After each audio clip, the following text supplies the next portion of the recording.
Vous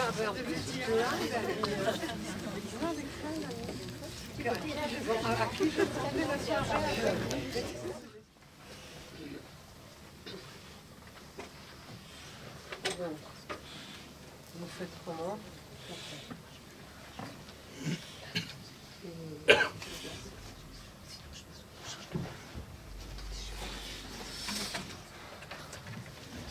Merci beaucoup pour ce film, pour la réalisation de ce film. Merci infiniment. C'est vrai que le thème de la langue des signes, je vais m'expliquer là-dessus, d'avoir choisi ce thème. Comme a dit Andrea tout à l'heure, on évoque la langue des signes israélienne issue de plusieurs langues des signes. Donc il y a des pidgins, il y a des langues locales, des pidgins qui viennent de populations immigrées, qui sont venues en 48 ans créer l'État d'Israël. Donc ce qui est intéressant, c'est qu'ils sont venus d'Europe, et plus tard des Arabes, d'Iran, par exemple, d'Afrique, du Yémen. C'est le signe que j'ai pour Yémen, c'est bien celui-là, oui. Donc des populations d'immigration, et les langues se sont mêlées. Et comment est-ce que vous avez choisi de nous montrer ces langues-là? C'est très intéressant. Et bien sûr, il y a la Palestine, normalement, enfin, il y a deux États, palestiniens et israéliens. Et comparer l'Israël, les entendant par exemple les langues arabes ou l'hébreu, comment est-ce que ça s'intermêle les unes les autres, et la même chose pour les langues des signes. Au sein des écoles, comment se fait ce mélange entre les langues, et comment ils peuvent s'intégrer les uns avec les autres. Comment se mêlent ces langues? Est-ce qu'il y a des conflits? Est-ce que ça crée des conflits? Est-ce qu'au contraire, ce sont des situations totalement apaisées? Donc maintenant, si on compare à la situation de la France, la langue des signes était présente bien avant l'époque de l'abbé de l'épée. Et en fait, il y a eu effectivement de nouvelles créations parce que de nouveaux mouvements migratoires. Mais par exemple, il y avait une différence en France entre l'école Saint-Jacques et l'école d'Asnières. Et est-ce que ça a été accepté plus facilement en Israël ou pas? Mais par exemple, Asnières avait une façon de dire chien de cette façon, et puis Saint-Jacques une autre façon, et maintenant la façon de dire chien de la façon dont on le disait à Asnières a tendance à disparaître pour garder celle de dire chien à Saint-Jacques. Donc est-ce que maintenant la langue des signes principale, c'est la langue des signes israélienne, et c'est celle qui est reconnue? Et qu'en est-il de ces rapports avec les langues des signes locales, villageoises? Ce qui m'a touché, c'est vraiment les situations familiales. C'était important de nous montrer ça, les échanges interfamiliaux entre les grands-parents, les parents, les enfants. Il y a vraiment la transmission qui nous est montrée, et c'est vrai que ça nous est peu souvent montré, et là que vous l'aviez mis comme ça en valeur, c'est très important. Et puis souvent, on nous montre davantage le côté oraliste, et là, vous montrez la transmission de la langue des signes, et dans une famille, de génération en génération, et ça, c'est la vraie langue. Et ça, c'était important pour moi que vous la montriez.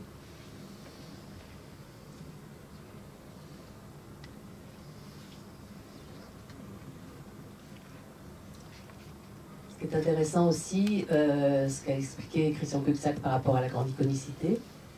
Là, on a deux, vous avez les Bédouins d'Al-Saïd, par exemple, et de Kafar Kassem, et vous avez deux façons de dire le cycle annuel par rapport à la récolte du blé, ou bien avec la fossile, ou bien avec les mains. J'en suis au blé.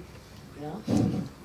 Et puis, Claude Lévi-Strauss, par exemple, qui est un anthropologue célèbre, qui avait dit que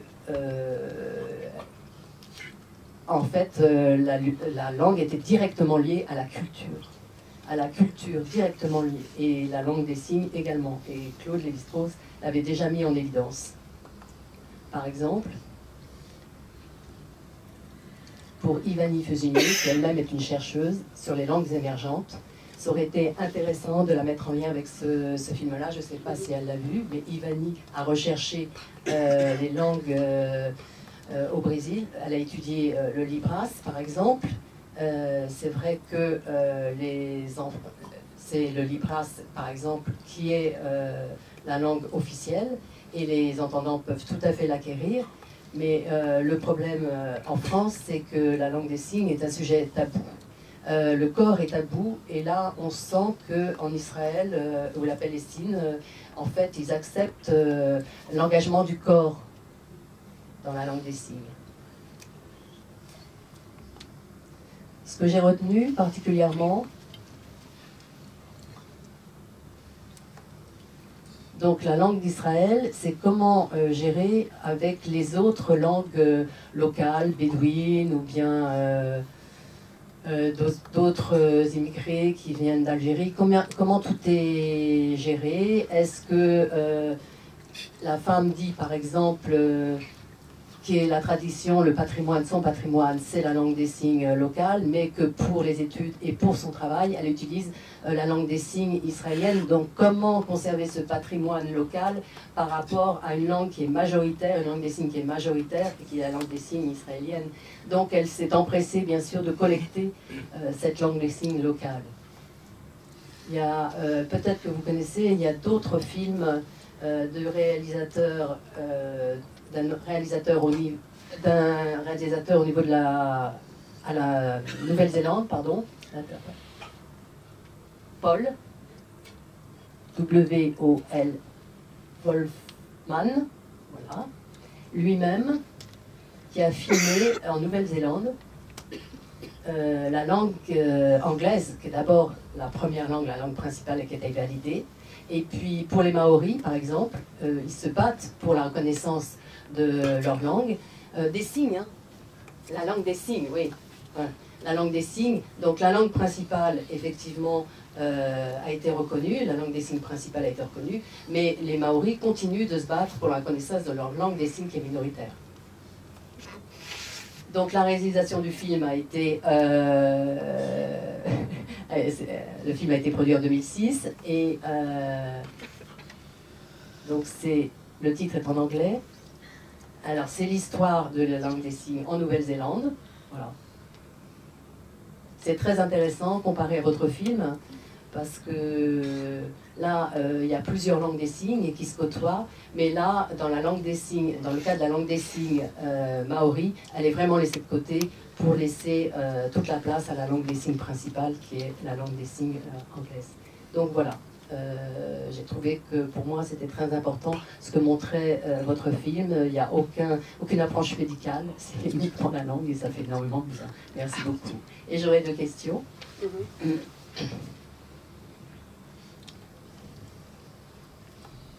Alors la langue israélienne, elle est officielle. C'est la langue, je voudrais savoir si elle a été validée et reconnue comme telle. Est-ce que c'est une langue académique? Parce qu'il y a un homme qui parle d'une langue fa, qui l'exprime comme ça. Donc c'est une langue... donc c'est une langue académique, ou bien c'est une langue véritablement sourde, qui émane de la communauté sourde. Donc ça c'est ma question.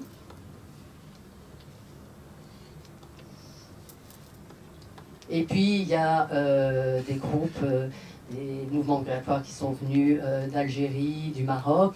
Et comment on a officialisé ces langues? Parce que déjà, en France, la LSF, c'est vrai qu'on a tendance à avoir des débats sur ce qu'il faut valider comme signe ou pas au niveau du lexique. Donc, ça se passe en Israël. Et la deuxième question, c'est à propos du théâtre. C'est dommage parce que Ebisu, voilà. Donc c'est une mythologie japonaise, et donc on aurait pu l'inviter. Qui? Ah non, j'ai pas compris moi. Qui? Japon, là, moi c'est un peu... Là, le film Ebisu. Ah oui, le groupe du nom du théâtre. Ebisu. Oui, c'est ça, j'ai dit.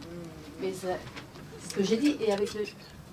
Ah, le sens de ce mot-là, c'est un mot, c'est un dieu de la mythologie japonaise. Voilà. Donc c'était très intéressant, effectivement, cet extrait-là. Donc c'était une parenthèse. Mais cet homme qui s'appelle Citron, bon, c'est son nom de famille, lui-même est metteur en scène et il est chercheur dans un laboratoire, au sein d'un laboratoire. Mais je me demande, il a fait de la recherche sur la langue des signes, artistique, qu'il a ensuite transmis à la communauté des sourds, qu'il a ensuite transmis dans les écoles pour que les signes se développent. Est-ce que c'est uniquement dans le cadre d'un laboratoire de recherche, cette activité théâtre? Et la dernière question, est-ce qu'il existe des metteurs en scène sourds ou pas en Israël? Bon. Il va, mais merci Olivier. Merci Olivier. Bonsoir à tous, je vais reprendre le micro. Là. Attendez, je vais reprendre le micro.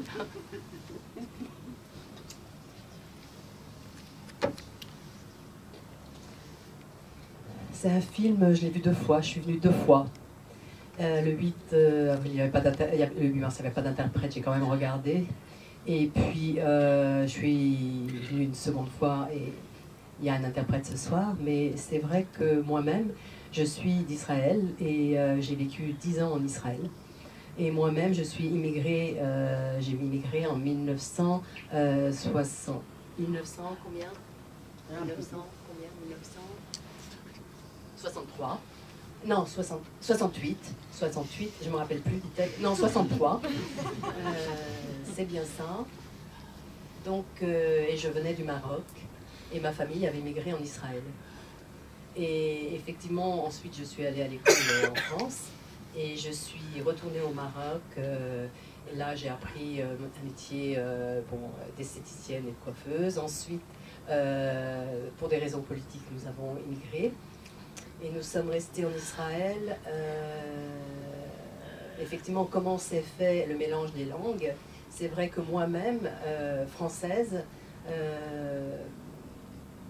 il y avait davantage de langues des signes tunisiennes, marocaines, algériennes, beaucoup d'Européens aussi. Et les langues étaient différentes. Comment ça s'appelle? Oui. Séfarade. Et ça, Askenaz, séfarade et Askenaz. Donc, moi, c'est les signes pour séfarade et Askenaz. Et c'est... il y en avait une qui était beaucoup plus stylée que l'autre, beaucoup plus bourgeoise, pourrait-on dire, et l'autre beaucoup plus populaire, beaucoup plus naturelle. Et en fait, la langue phare qu'évoque Gall, c'est vraiment la langue des signes populaires, et même avec les entendants ou une communication en famille sourd-entendant, ça passe. Et c'est une langue naturelle. Et le mélange des langues a pris plusieurs années. Il n'y a pas eu de conflit du tout. C'était une curiosité réciproque et ça s'est fait tout à fait naturellement. Mais on dit qu'autrefois, les sourds signaient, mais que ceux qui signaient étaient débiles et ceux qui parlaient étaient mieux vus. Donc il y a eu une honte à signer. Et moi-même, j'étais entre les deux, entre choisir l'oral ou bien la langue des signes. C'était bien de pouvoir s'amuser entre les deux langues, en fait, parce que on jouait notre image, en fait, et de la façon dont on nous percevait. Et la langue des signes israélienne, c'est une langue des signes chaleureuse. Et deuxièmement, la deuxième question, c'était au niveau familial. Ça, c'est les familles en Israël. En fait, jamais on isole le sourd, jamais.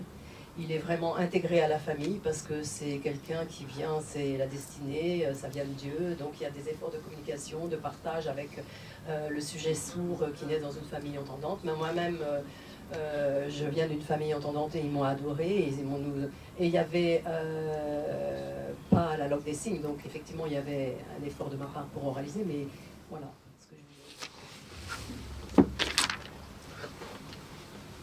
Est-ce que je réponds à la question? Bon, j'ai fait une thèse. J'ai travaillé sur la langue des signes. 500 pages. Et j'ai mis 7 ans. Et j'ai beaucoup voyagé, bien sûr, et les sourds voyagent dans le monde entier. En fait, on peut échanger avec une langue internationale, ça va très vite. Au bout de 3 jours, on se comprend mutuellement. Et effectivement, pour les entendants, ben, il n'y a pas de langue universelle, donc il faut parler l'anglais. Et s'il y en a un qui ne connaît pas la langue anglaise, et ben, bon, désolé, mais les sourds, ce n'est pas leur cas. Ça va très vite, établir des communications. Par exemple, la langue japonaise, qui est tout à fait différente de la langue des signes française, on établit très très vite la communication. Et bien sûr qu'il y a une langue des signes poétique. Depuis le XVIIe, XVIIIe siècle, il y a de grands poètes sourds en France qui ont écrit de magnifiques poèmes. Par exemple, Levent, qui ici est un artiste poète lui-même. Donc effectivement, bien sûr. J'allais vous dire, il est et c'est facile, vous pouvez rechercher les sites de poésie des sourds de France et vous allez trouver. Voilà. Je suis Catherine Zitoun et donc nous avions fait un spectacle avec l'Event en 1999. Bonjour l'Event. Et notre passeur avait été Jean Dagron, qui est un célèbre médecin qui a beaucoup contribué à créer des consultations en langue des signes en France, et ça avait commencé à l'époque de l'épidémie de sida. Et donc, pour revenir à la question de monsieur, qui est vraiment une question à mon sens fondamentale, je me réfère à ce spectacle où il s'agissait non pas de traduire la langue française en langue des signes, ni la langue des signes en langue française, mais de trouver un espace de rencontre entre les deux langues. Et cet espace de rencontre, c'était l'espace du poème. Et ce qui m'avait semblé tout à fait important, et ce sur quoi je réfléchis beaucoup, parce que je suis poétesse par ailleurs, c'est qu'au fond, la langue des signes est une langue par essence poétique. Pourquoi? Parce que dans la langue française, on est dans un système de représentation, c'est-à-dire qu'on a des signes qui sont des signes verbaux pour désigner un mot, pour désigner pas pour désigner un mot, pour désigner une chose. Et une chose, c'est d'abord de la matière. Et au fur et à mesure qu'on est dans le système de représentation orale, on s'éloigne de la matière, on représente. Et plus on avance dans le temps, plus on représente de plus en plus et on s'éloigne du mot. Et aujourd'hui, on est dans l'ère des acronymes où on est de plus en plus loin du mot. On fait toute une phrase en prenant les initiales de tas de mots et puis ça fait pst, et pst. Comment trouver le lien entre le pst et toute une phrase que ça veut dire. Et justement, le poétique est là, c'est-à-dire que le poétique, il est à la naissance de la chose. Il présente la chose. Il dit la chose dans sa naissance. Et le signe, le signe de la langue des signes, justement, il présente la chose. Il est encore, il est au contact de la chose. Et aussi parce qu'il est ancré dans le corps et il libère le corps. Et c'est ainsi que l'enfant s'exprime. L'enfant, il s'exprime parce que ce qu'il dit, il est encore au contact de la chose. Il a la chose dans la bouche encore. Il touche la chose. Et la langue des signes, elle est dans cette dynamique-là.